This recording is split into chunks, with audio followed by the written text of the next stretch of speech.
Right-wing billionaire Leonard Leo has been linked to last year's Bud Light boycott campaign. Now, the right-wing freakout that ensued after the company sponsored a 50-second video by a transgender influencer named Dylan Mulvaney, who I'd never heard of prior to that, and until the right wing basically elevated her and, of course, exposed her to all sorts of horrible threats and vitriol, etc., to which the company, Anheuser-Busch, didn't even defend her from. Now, that said, a watchdog group has uncovered tax filings linking the right-wing lawyer and Federalist Society funder Leonard Leo to that effort, meaning it is astroturfed. According to tax records for 2022 obtained by watchdog group Accountable.us, the Concord Group, a nonprofit that Politico describes as shadowy, lovely, and linked to the conservative judicial activist, gave $350,000 to Consumers Defense, an arm of Consumers Research. Not long before that group played a central role in the Bud Light boycott, according to a report in The Guardian. Leo is also behind the Federalist Society's push to stock the judiciary with right-wing judges, justices, including Trump's 3 conservative appointments to the Supreme Court.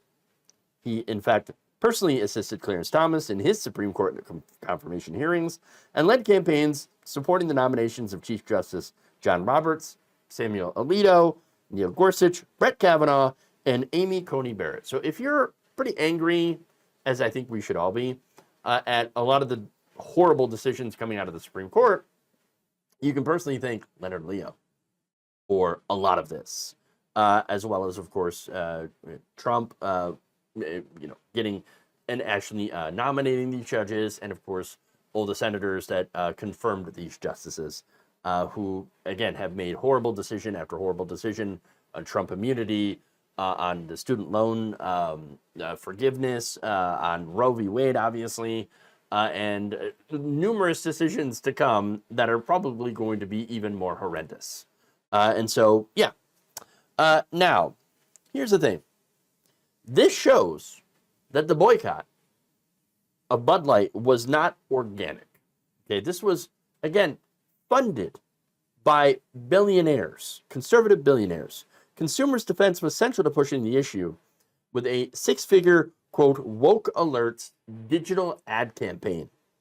The group's executive director, Will Heil, had announced that in light of the recent direction taken by companies like Bud Light, just having a commercial with a transgender influencer, okay, Jack Daniels, Bank of America, we are launching woke alerts. Woke alert, woke alert. This thing is too woke. We must now attack. I mean, it's the most ridiculous thing I've ever heard in my entire life. Woke alerts. The wokers, the wokers, the wokers. That could be the actual woke alarm. Okay, woke alert. Woke alert. The wokers. Okay. Anyway, again, the whole thing is ridiculous.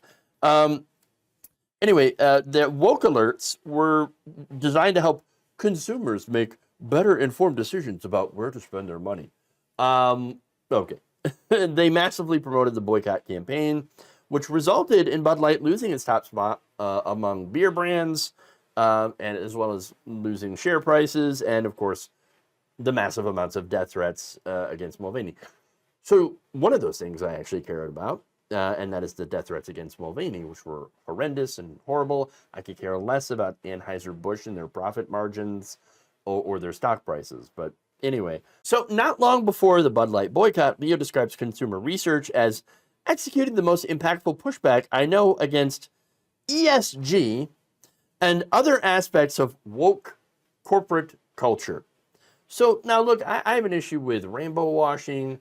I have an issue with corporations, every Pride Month putting up like a profile pic with a flag on it, and then funding the worst kinds of anti-gay, anti-trans politicians you could imagine. I have a problem with it, and every person should be having a problem with that, because they're not living the values that they claim to espouse. Okay, they're doing corporate rainbow washing, and that should bother everyone. You know, if you're going to be horrible, transphobic, homophobic, whatever, you should at least be open about it as a company, because that's where you're putting your money. Instead, they claim to be, oh, no, we're pro LGBTQ and we support the trans community because we want them to basically spend money. But why then are you funding horrible people? Well, for tax cuts. That's really it. Tax cuts, deregulation. But we're just greedy. I mean, that's what we do. So that's why they support these terrible politicians. And that's, by the way, why these terrible politicians do the, culture war stuff, so they can distract bigots in their base so they can get tax cuts. That's what it is. But anyway, getting back to Leo, he says, it's time the businesses that are out of step with the sentiments of most Americans pay a price for their standing up for woke special interests instead of consumers. Now, here's the thing, though. Most people don't care about DEI, ESG, or whatever, and supporting trans people. They don't care. Most people don't care. That's not what they're spending their money on, right? They're just like, I don't know, I'm gonna I'm gonna spend the money on the brands that I like, that maybe taste good or whatever, work well, and are best for my financial situation. They've got more important things to worry about.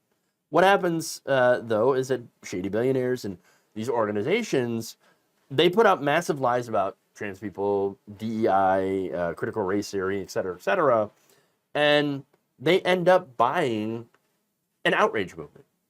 Because again, you have influencers on the right wing, and again, this whole thing started with having a transgender influencer just having a personalized beer can with her face on it.